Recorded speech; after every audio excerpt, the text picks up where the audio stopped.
Is to close gently and just find a position you can comfortably sit in for a few minutes.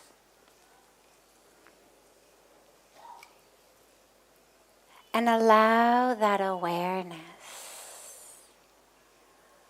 the attention, to pull from being focused on the world around you to being focused on the world inside of you.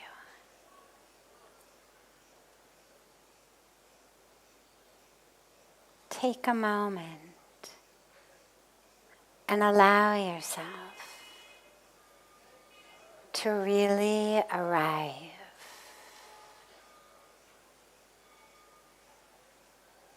The body's here, but bring the awareness,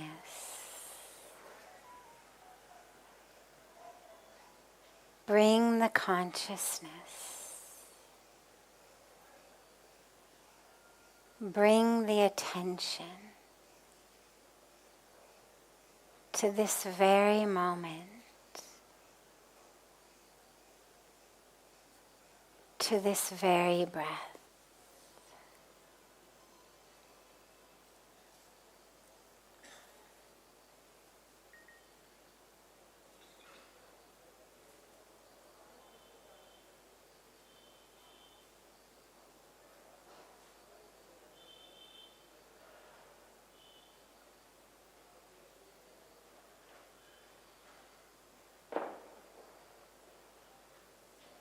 Allow the awareness to merge fully into the breath as you breathe in and breathe out.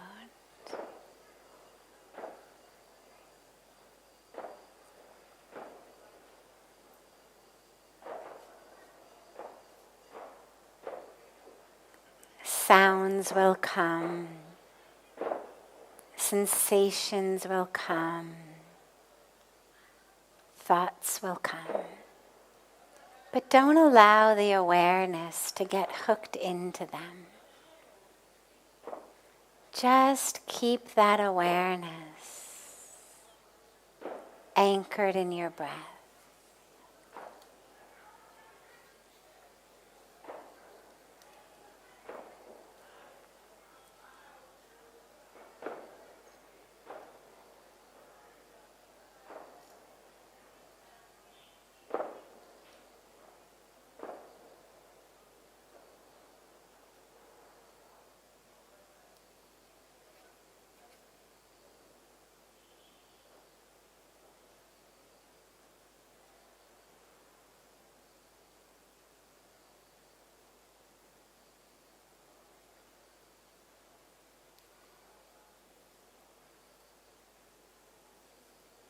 If the mind wanders, just bring it back. Don't judge yourself or yell at yourself. Don't analyze it. Just gently and lovingly bring the mind back to the breath.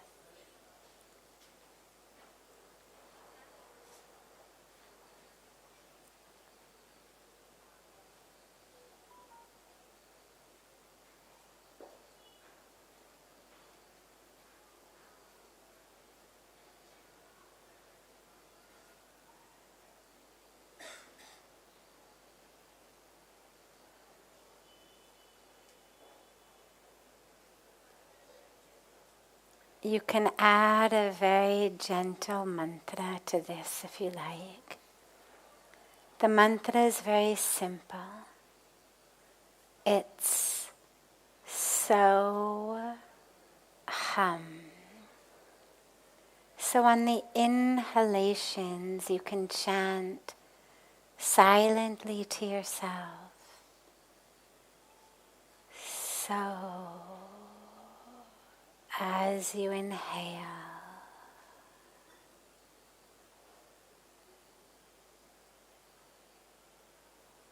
and hum as you exhale.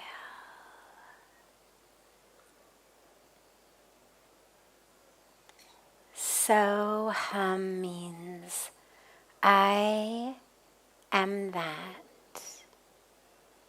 I am one with the universe. I am one with the Creator and with the creation. So hum.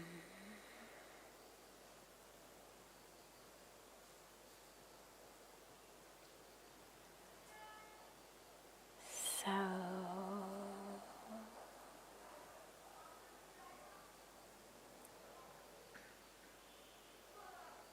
hum.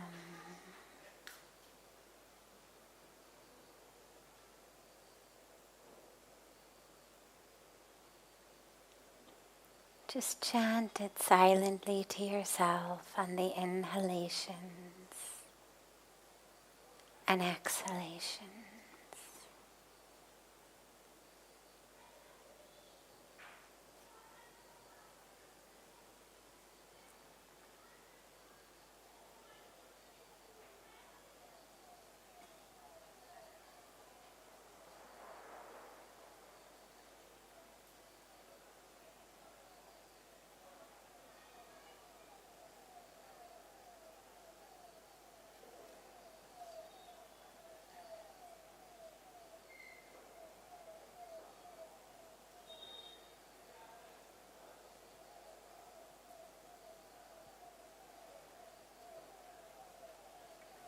As you inhale, allow yourself to breathe in not only oxygen, but breathe in the sacred energy of this holy land. Breathe in that energy of the sages and the saints, the yogis, the rishis. Breathe in that energy of light, of divine awakening. As you inhale, just feel yourself filling yourself with that sacred energy. And allow it to touch and illumine all of the cells in your being.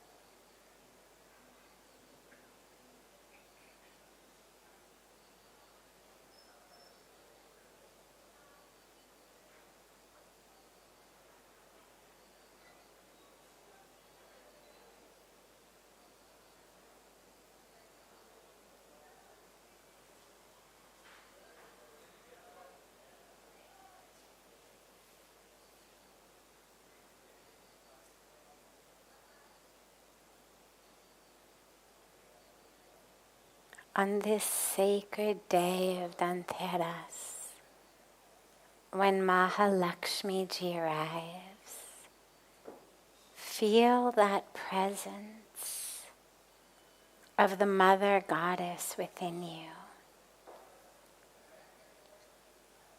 That presence of the Divine Mother.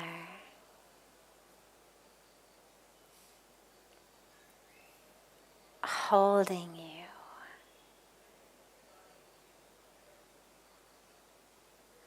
As you inhale, just feel yourself taking in that sacred presence.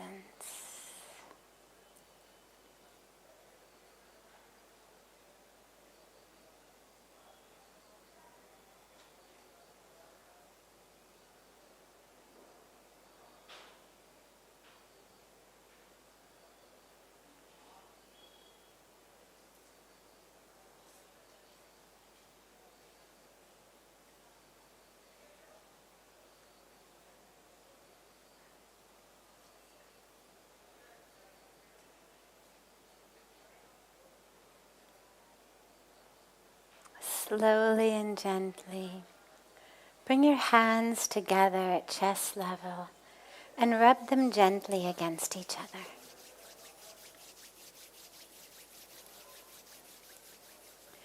Press the palms of your hands into your closed eyes.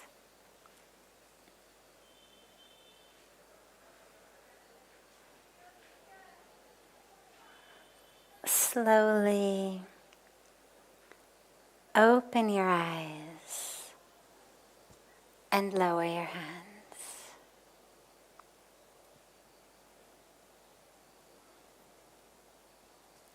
Welcome to Satsang.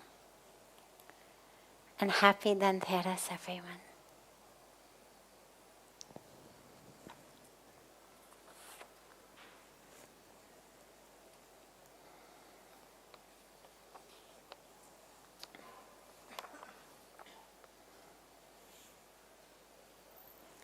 So the first question's about Diwali, but I'm actually going to save that till tomorrow since Monday's Diwali, so we'll talk about that tomorrow.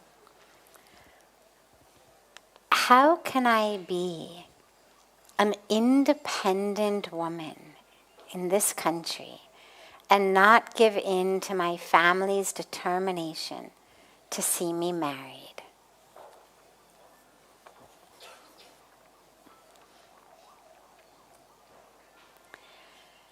You know, when we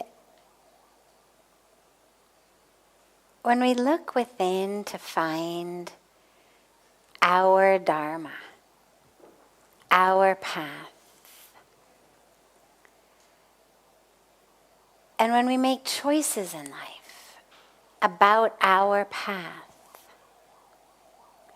it's really important to understand what is the foundation from which I am making these decisions. So for example, one foundation would be, I'm making these decisions because this is what my parents have told me to do. They want me to be a doctor, I'm a doctor. They want me to be an engineer, I'm an engineer. They want me to get married to this person at this time and live in this place. I marry this person at that time and I live in this place. That's one way of making decisions, one ground from which we take inspiration to make our decisions. Another one is, my parents want me to be a doctor, therefore I will be anything but a doctor. I absolutely, no matter how much I love medicine, I absolutely refuse to be a doctor because I will not do what they want. My parents love this guy I'm dating. They really want me to marry him. Therefore, I'm going to break up next week. Now, in both cases, you'll notice we are making a decision based on what other people want. In the first one, we're doing it because it's what they want. In the second case, we're doing it because it's the opposite of what they want.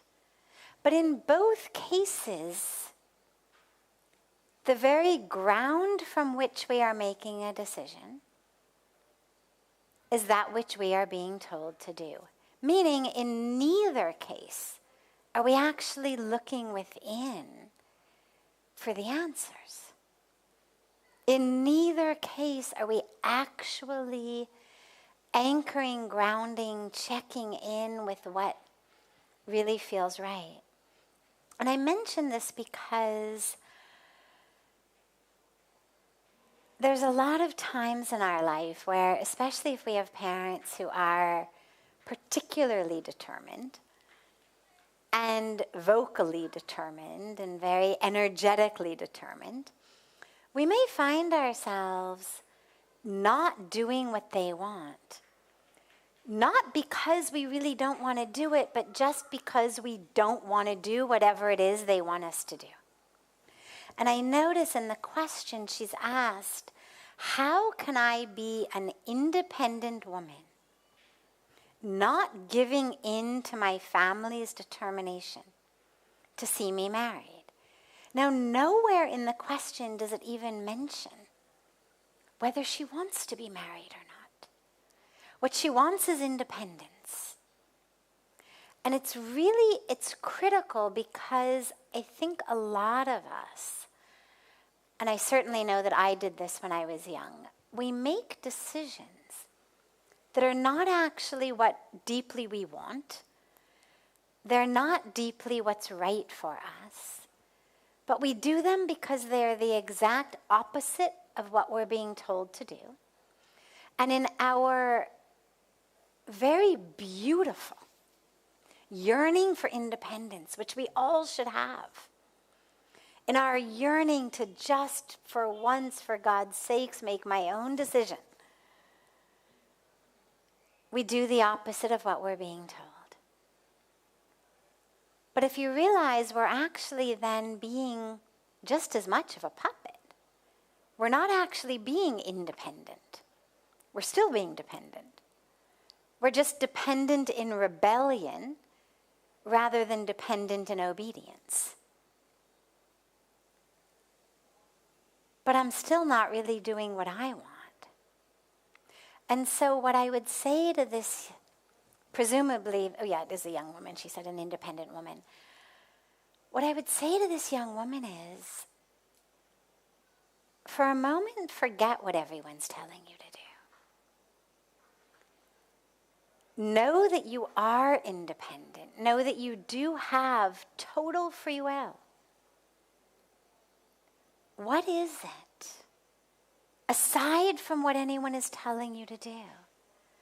What is it actually that you want to do?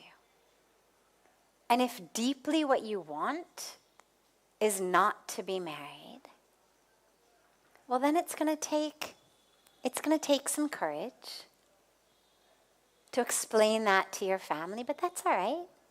She sounds like a young woman with courage. She's courageous enough to send in a question in advance for satsang. So there's that opening. Because remember, ultimately, what our parents really want is for us to be happy. That's ultimately the goal of parents, is that their children should be happy. Now, typically they want us to be happy according to their agenda, because in their mind, that's what we're supposed to do, and if we do what we're supposed to do, then we'll be happy. But at the end of the day, what I've seen in my own personal life, and in so many other people's lives, is if you are finding a path that really brings you happiness, that really brings you fulfillment and meaning and joy and peace, even if it's not what your parents had in their agenda, they will support it because it's ultimately what's bringing you joy and peace. And I'm not saying they're going to support it immediately. It may take them a little time. I know when I first decided I was moving back to India and I was not going to finish my PhD program, and I did eventually finish it, but at the time I didn't know that I would go back and do that. At the time I was just leaving everything and moving to India and joining an ashram. And I remember I wrote my mom a letter first before I spoke to her, because I knew her first reaction would be no. That was sort of the standard first reaction frequently. So I thought, I want her to get the no out of her system first. Let her and my dad have their own, between them, how dare she, what did she think she's doing, conversations, and get that out of the way so that by the time I actually came to a conversation, they had some breathing room, they had time to think about it, And I was able to really present to them why I knew this was my dharma, why I knew this was right. And ultimately they supported me. And then they even became super happy about it as the years went by. Because they realized, okay, it's not our agenda, it wasn't what we had thought. But she's so happy. She's in such peace, she's doing such good work, that they became really happy. And I've seen this in so many cases with people. Your parents, in most cases, not all the time, but most of the time, they're a lot stronger than we may think they are. A lot of us walk on eggshells around our parents lest we don't upset them. But we don't realize that they're actually a lot stronger than we give them credit for. And they're a lot wiser than we may give them credit for. And they know us quite well and quite deeply. And if we go to them and we really explain why right now getting married is not what's right for us, not because I'm rebelling against you, but really because here's all of the other things I want to do before I get married. I think most of them would understand. But just make sure that it's not out of rebellion. That it's not that you're not going to get married simply so you can feel independent. Because then you're not independent. Then you're just a rebel against what they say. And that's still dependent.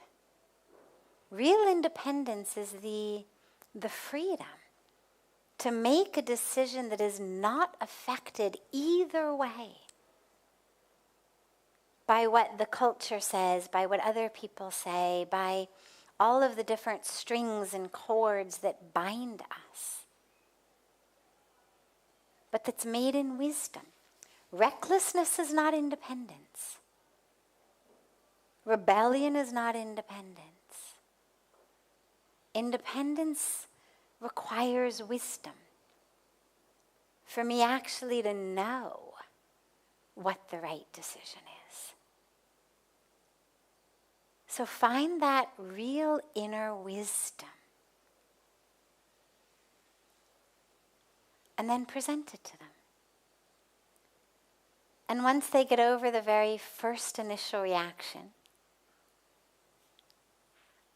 I think they'll actually support you. And if not, well, then you're going to have to find the courage to walk your path, even without their support at this moment. A path of love, a path of respect, a path of caring, but a path that also loves and cares and respects your own dharma.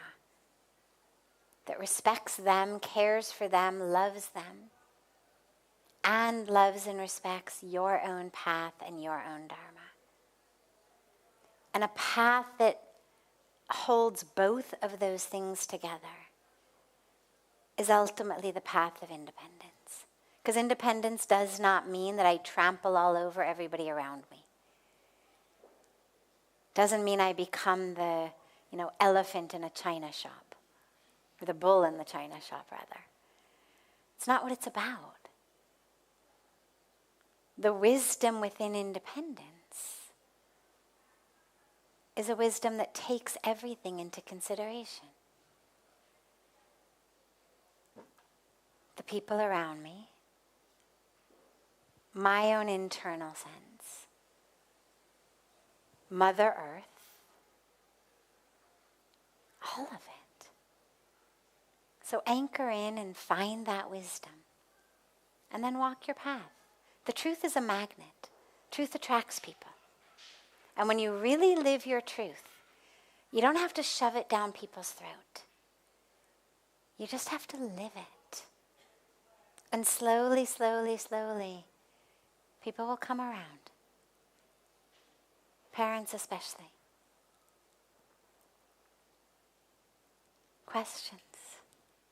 Yes.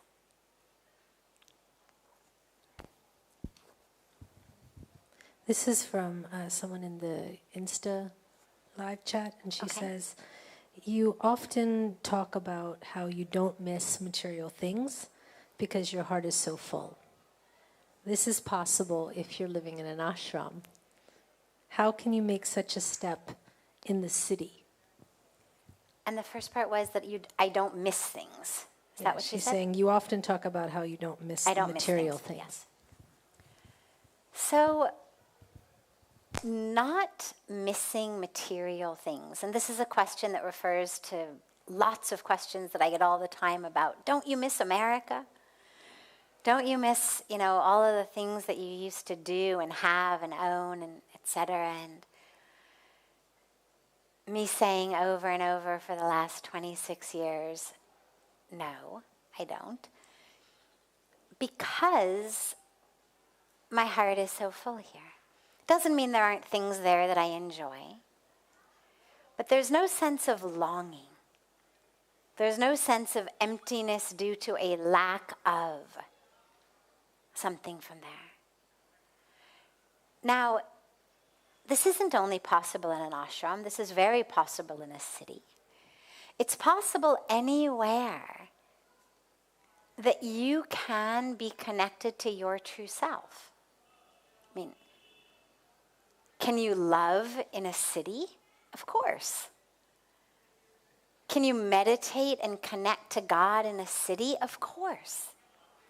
Can you serve, help others in a city? Of course.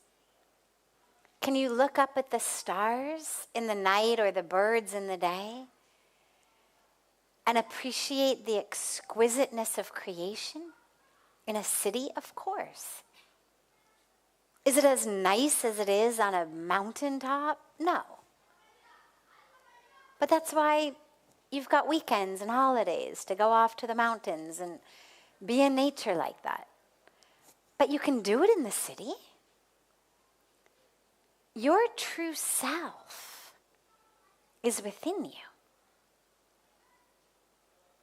And it's with you wherever you are. And when you're living in your true self, the nature of that true self is full. It's not just my heart is full. It's all of us by nature of our true self. Each of us is full. We just don't know it. And so we've bought into the myth that we're not full, that we're lacking in some way, that we need material possessions or wealth or power or happy hours at the pub in order to feel full. But we don't. It's why we meditate. It's why we do yoga. It's why we pray. It's why we do seva. It's why we spend time in nature as much as we can, even if it's just a tree in a park a few blocks away from my home or my office. Because it connects us. And in that connection, we experience fullness. So, yes, you can definitely do it in a city.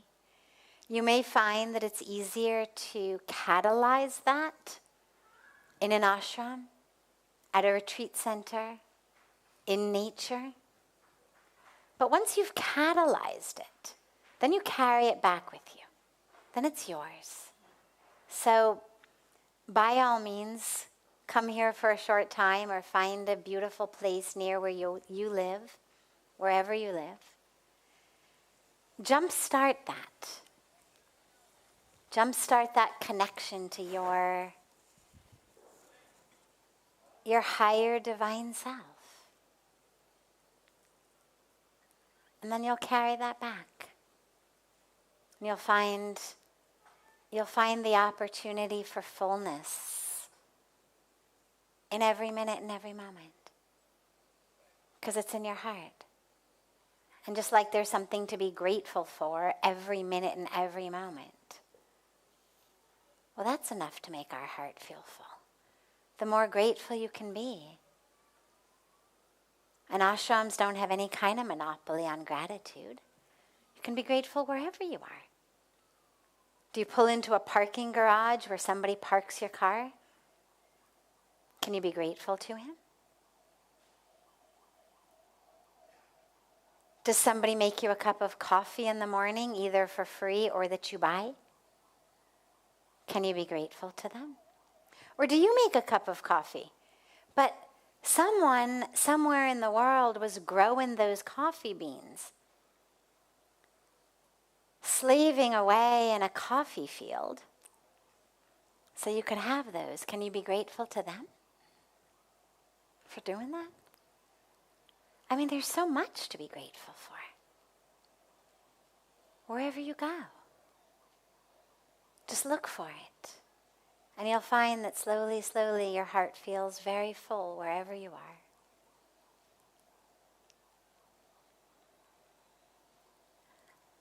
Other questions?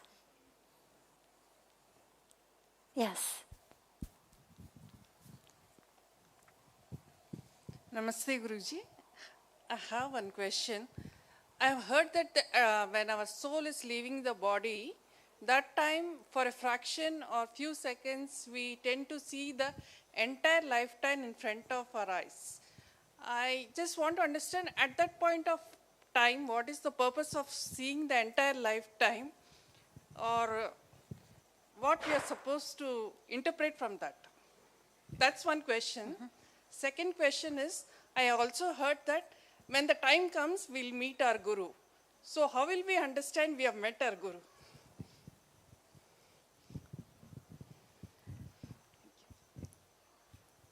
So, this idea that your life flashes before your eyes right when you die.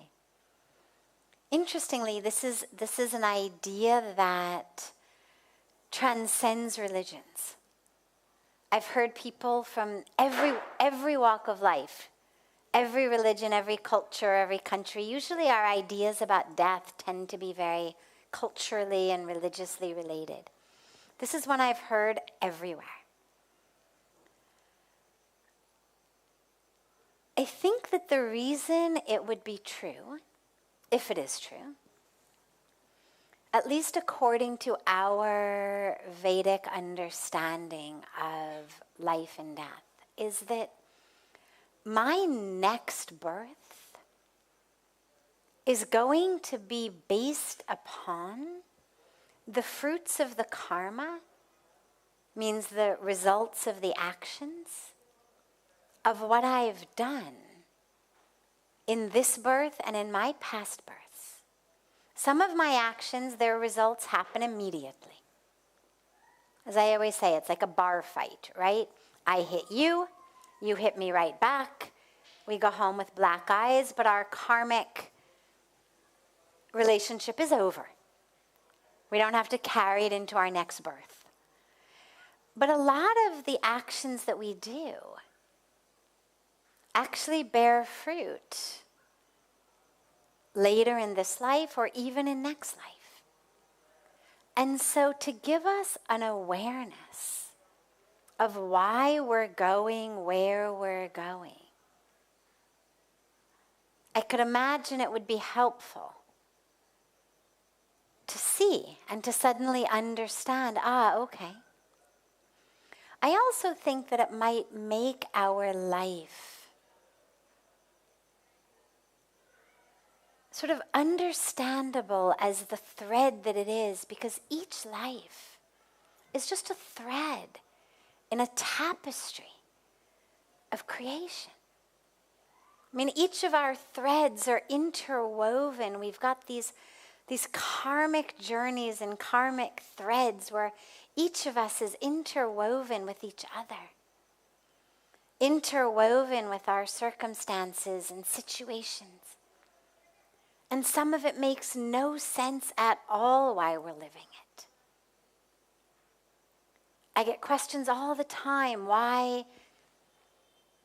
people who are really beautiful and honest and caring and generous have these bad things happen to them, and these people who are crooks, liars and stealers and cheats seem to succeed. These things that make no sense while we're living them.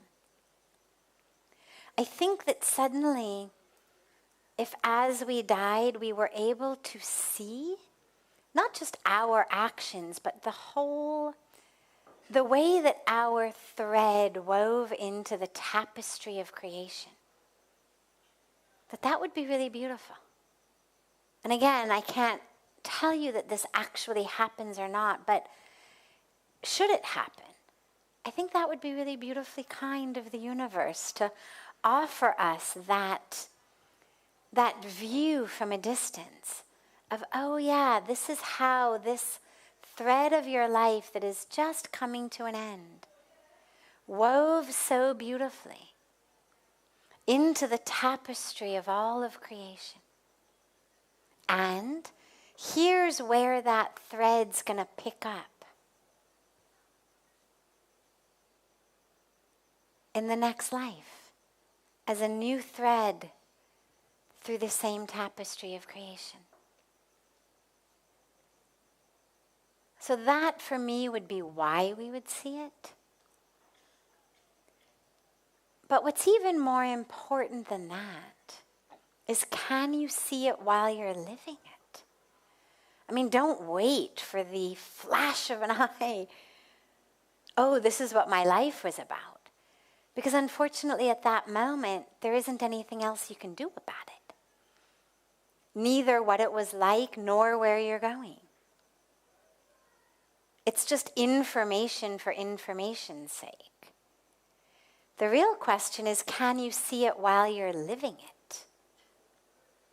Can we open our eyes while we're living to actually see the way that our thread is weaving into the tapestry? To actually see the actions we are performing as we perform them, so that we don't find ourselves victims of our own actions, victims of the fruits of our own karma, but that we become very conscious co-creators of our life, of our world. So don't worry about what you're going to see for a very, very brief moment, possibly when you die. Focus on what you can see while you are alive. Open your eyes. Open your third eye. Meditate on the third eye. Open that third eye so you really can see the truth. And then what you see at the end of your life may or may not be there, but that's all right, because you will have already seen. You'll know where you're going. And as far as the guru, yeah, the guru comes, but it's not a one-way street. Means the guru is there, but we have to be open. You know, I think about it like water flowing out of a tap. But if we are a metaphoric bucket, and our bucket is upside down, we're not going to benefit from the beautiful water flowing out of the tap. But a lot of us are in that state where we are this upside down bucket. And we're praying and we're wondering, where's grace? Where's the guru? And it's there. Grace is there. The guru is there. In your life maybe already. But our bucket is upside down. And so this is why we do sadhana. It's why we introspect. It's why we work on being conscious and mindful, so that we can turn that bucket right side up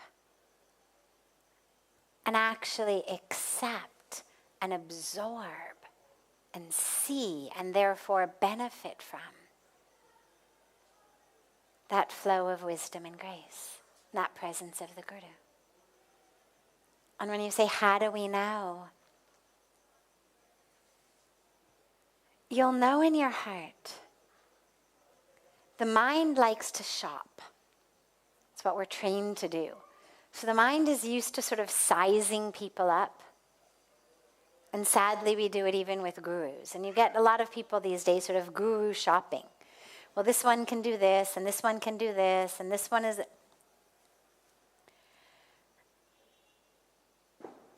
You're not going to find a guru through guru shopping. All that's going to do is keep you out of your heart so you don't actually feel the presence of the guru. Instead, get out of the head, get into the heart, and feel, is there a light that I feel in me? And this is an important distinction. The light that the guru shines isn't a light on the guru himself or herself. It's not, look at me, aren't I so great, you should be my disciple. The guru is the one who shines the light on us. And so it's not about getting caught up in charisma or a show of light. It's about actually the presence of the one in whose presence you experience the light of you. That suddenly, for the first time, you're able to see and feel you, the light of you. And that's the Guru.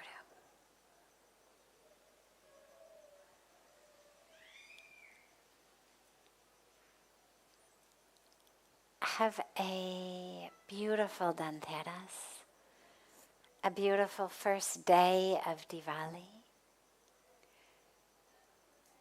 Today also was the first day of our Diwali retreat, which we're having here at the ashram. If you are interested in joining, we are always open to having anyone who would like to be with us. So you can talk after satsang to our beautiful, beautiful devoted seva team. You can talk to Sevanandaji, you can talk to Preeti, you can talk to Karen. If you're interested, and if you can't do it for the full 4 or 5 days, but you want to do a day or two, don't worry, that's fine too. It's days of yoga and meditation and beautiful talks and different programs, and they've got a lot of very fun and inspiring things planned. So if you'd like to join that, we would love to have you as well. And so much love to you all. I look forward to being together again tomorrow evening.